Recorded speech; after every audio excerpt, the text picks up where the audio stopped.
Kembali lagi di Kontroversi Spesial Indonesia Memilih. Kami masih bersama dengan calon gubernur Provinsi Banten, Bapak Andra Soni, yang sejauh ini unggul dalam perolehan hasil hitung cepat dari sejumlah lembaga survei di Provinsi Banten. Tadi saya sebelum jeda bertanya kepada Mas Adi Pray, apa sebetulnya faktor keunggulan dari pasangan Andra Soni Dimyati? Karena Mas Adi dan rekan-rekan yang lain, kalau kita lihat berdasarkan survei elektabilitas, ini yang sudah saya sempat singgung di segmen pertama tadi, boleh dikeluarkan teman-teman, bagaimana dari sebelum masa kampanye hingga masa kampanye, setidaknya yang kami tahu sampai bulan September, ada lembaga survei yang mengeluarkan survei elektabilitas. Meski ada tren kenaikan dari pasangan Andra Soni Dimyati, tapi pasangan Airin Ade masih mendominasi dengan angka ataupun gap yang cukup lebar kalau dibandingkan dengan pasangan Andra Soni. Bahkan kalau di bulan September ini dari kata data Telko Survei jauh sekali gapnya.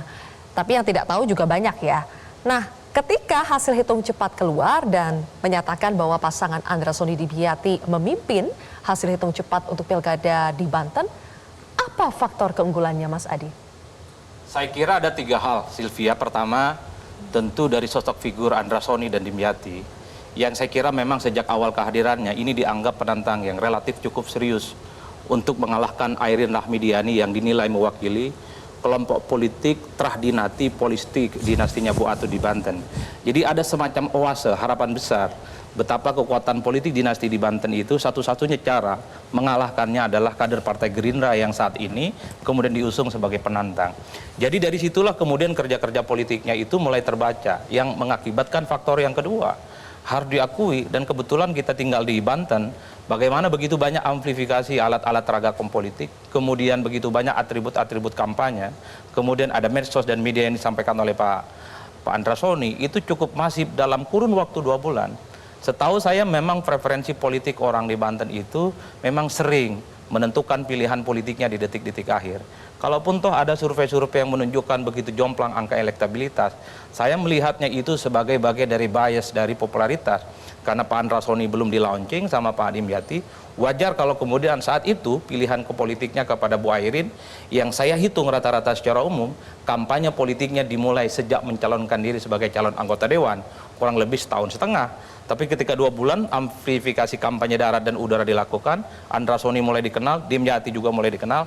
Secara perlahan itulah yang kemudian publik di Banten mengalihkan perhatian politiknya kepada Andra Soni dan Dimyati sebagai sosok yang dipilih. Tapi yang paling penting yang ketiga adalah faktor endorsement dari Prabowo Subianto. Jadi Prabowo bagi saya bukan hanya sebagai ketua umum Partai Gerindra, tapi di belakangnya secara tidak tertulis misalnya, itu adalah Presiden Republik Indonesia. Oleh karena itu, setiap statement politiknya itu adalah fatwa politik kepada partai-partai pendukungnya. Ketika Prabowo mengatakan Andra Soni adalah kader terbaik Gerindra, warga Banten diminta untuk mendukung beliau, tak ada cerita pilihan yang lain.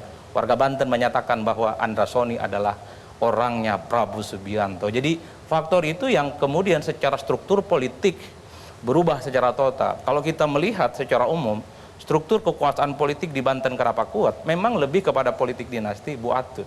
Airin ada di situ, tapi kekuasaan bandol itu berubah, tak lagi berkuasa. Yang saat ini berkuasa dan menang itu adalah Gerindra, Prabowo Subianto. Ketika memberikan dukungan politik, disitulah kemudian secara drastis saya melihat komposisi dan konstelasi politik di Banten berubah secara total. Jadi angka-angka quick count itu sebenarnya mengkonfirmasi betapa orang Banten kalau disentuh hati dan pikirannya, kenal dengan sosoknya, ternyata agak gampang juga iman politiknya untuk berubah dalam seketika. Iman politik lagi. Oke, di sebelah Mas Adi sudah ada Bang Ahmad Doli. Bu Airin kita tahu kader terbaik, sering dibilang kader terbaik dari Partai Golkar yang seharusnya mendapatkan dukungan penuh dari Partai Golkar yang berkoalisi dengan PDI Perjuangan kali ini. Tapi Bang Doli melihat hasil hitung cepat, banyak orang yang mengatakan ini anomali. Apa sebetulnya hasil analisa atau evaluasi dari internal Golkar, apa yang terjadi di Banten? Sehingga akhirnya pasangan Airin Ade kalah dibandingkan dengan pasangan Andra Soni Dimyati versi hitung cepat. Ya, kita menilai bahwa pilkada ini kan kompetisi ya, game, political game, yang juga pasti harus ada yang menang, harus ada yang kalah. Dan setiap kita yang berkompetisi harus mempersiapkan diri sedemikian rupa, mengatur strategi, mengoperasikan kerja-kerja politik gitu. Dan kami sudah lakukan itu semua dengan keyakinan yang tinggi karena memang pertama Ibu Airin ini orang yang cukup dikenal ya di Banten dan juga punya track record yang bagus sebagai kepala daerah waktu di Tangerang Selatan. Dan kita melihat bahwa figur Ibu Airin bukan hanya sekedar dari kalau tadi disinggung soal adanya politik dinasti ya, tapi kita menilai Ibu Airin ini sudah keluar beyond dari itu karena memang selama ini dia sebagai tokoh apalagi perempuan yang bisa melakukan kerja politik komunikasi membangun dengan masyarakat. Jadi setahu kami apalagi 2 bulan terakhir ini mungkin satu hari bisa puluhan titik dia hadir gitu, datang berkomunikasi dengan masyarakat gitu. Tapi kan at the end yang namanya sekali lagi kompetisi, game itu ada yang menang, ada yang kalah, dan apalagi kalau pilkada yang menentukan akhirnya ada rakyat. Rakyat sudah memilih Pak Andrasoni dan Pak Dimyati, ya kita harus hormati. Gitu. Bahwa kemudian nanti ya saya kalau evaluasinya nggak mungkin ya, karena kan buat kami di partai politik ini kan berkesinambungan. Bicara pilkada sekarang ini pasti ada kaitannya dengan Pileg dan Pilpres kemarin.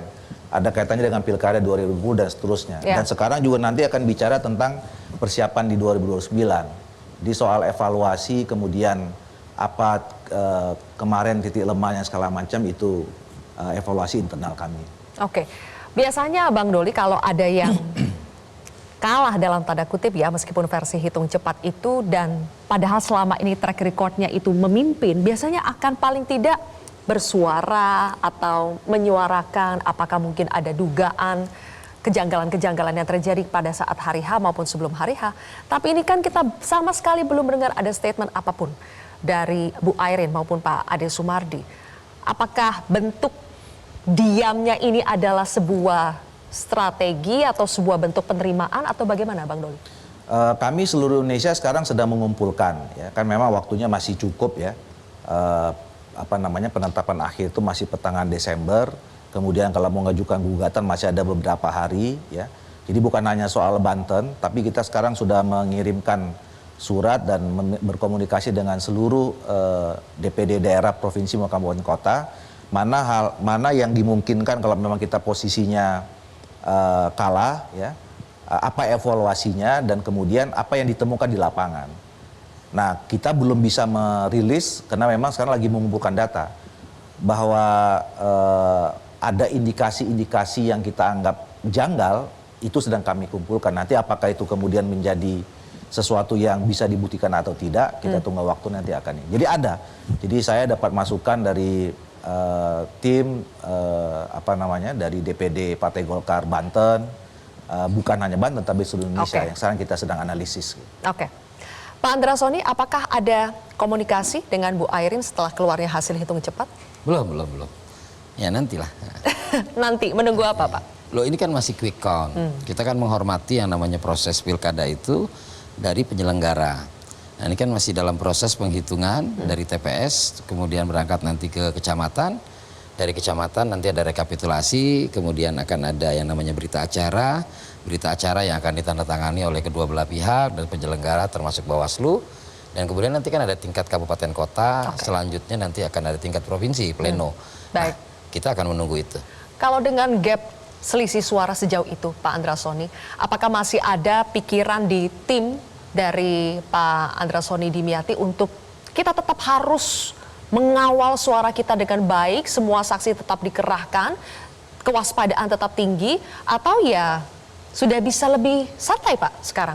Enggak juga, karena kita ini kan berangkat dari partai politik. Partai politik itu kan memang selalu memproses setiap event itu bagian dari proses pengkaderan dan kemudian juga konsolidasi. Jadi konsolidasi itu bukan hanya menjelang pemilu. Setelah pemilu justru kita harus melakukan konsolidasi. Salah satunya adalah melakukan pengawalan. Nah pengawalan ini bukan diterjemahkan melakukan pergerakan massa dan bukan. Kita kan punya saksi. Saksi kita mulai dari TPS, dari kelurahan kita punya koordinator saksi. Lanjut kita juga punya saksi di kecamatan. Dari kecamatan kita punya saksi juga di tingkat kabupaten kota. Dan inilah bentuk konsolidasi. Dan semua kawan-kawan partai koalisi juga ikut terlibat di sana. Jadi kami punya keyakinan dan kemudian tentu ini kan juga bagian dari evaluasi kita ke depan. Ya, kita menjadi bagian apa yang kita evaluasi, apa yang akan kita kerjakan ke depan. Salah satunya adalah kita mengevaluasi kaitan dengan cara kita berkampanye, kemudian banyak hal lah yang kita evaluasi. Karena kebetulan kan saya ketua partai. Ya. Saya ketua partai di tingkat provinsi. Artinya kami punya 1.552 anak ranting dan kita punya 17.000 lebih saksi. Baik. Dan kemudian saksi kita double-double dengan saksi tingkat 2. Jadi yang perlu sama-sama mungkin ya saya punya bayangan kita akan mengevaluasi juga sistem pemilu yang bersamaan ini bagaimana? Karena kan nggak semuanya linear juga partai pengusungnya. Ya. Ya. Nah, terkait dengan partai pengusung ya Pak, meskipun untuk di Banten Gerindra dengan Golkar itu berhadap-hadapan, tapi kita tahu kalau di tingkat nasional Kim Plus, Gerindra Golkar sama-sama ada di Kim Plus. Memang anomali yang terjadi di Banten ketika Golkar justru berkoalisinya dengan PDI Perjuangan. Karena Bu Airin memang adalah kader dari Golkar dan sama-sama tergabung dalam Kim Plus di tingkat nasional. Jadi apakah tetap akan dirangkul, apakah tetap akan memberikan porsi khusus untuk Bu Airin nanti, entah apa perannya untuk di Provinsi Banten? Ya, kan harus kita akui saya dengan Bu Airin ini kan adalah warga Banten yang berkarir di politik, mengabdikan diri untuk Provinsi Banten.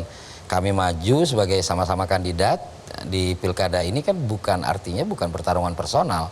Ini adalah bukan pertarungan personal, ini adalah cara kami untuk mengabdi. Dan kemudian kesempatannya diberikan kepada rakyat pada tanggal 27 November.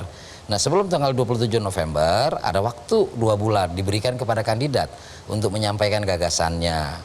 Kemudian untuk bisa merangkul masyarakat menggunakan media, menggunakan medsos yang diperbolehkan tentunya, alat peraga dan sebagainya.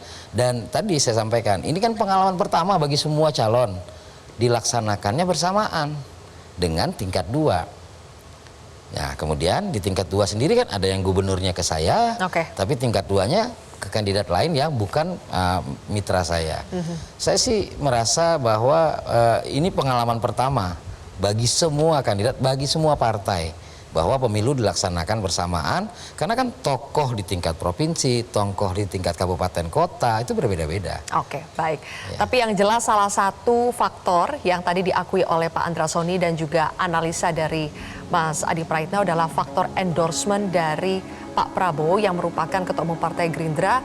Tapi kita juga tahu bersama kalau Pak Prabowo adalah Presiden Republik Indonesia yang pada saat Pilpres sangat memimpin dan ada faktor-faktor masih ingat orang tentang Pilpres. Makanya mungkin Pak Andrasoni juga merasa agak kecipratan juga dari hasil Pilpres. Mas Astrio, apakah memang untuk pilkada serentak ini Pak Prabowo memilih-milih memang provinsi mana yang mendapatkan, kader mana yang mendapatkan endorsement khusus dari Pak Prabowo? Karena salah satu yang kita ketahui Banten iya, Jawa Barat iya, ada spesifik sepertinya provinsi-provinsi yang diberikan sentuhan khusus oleh Pak Prabowo. Apakah memang benar ada pemilihan-pemilihan seperti itu atau bagaimana? Kita akan jawab nanti ya Mas Astrio, kita harus jeda terlebih dahulu. Pemirsa, Kontroversi akan kembali sesaat lagi.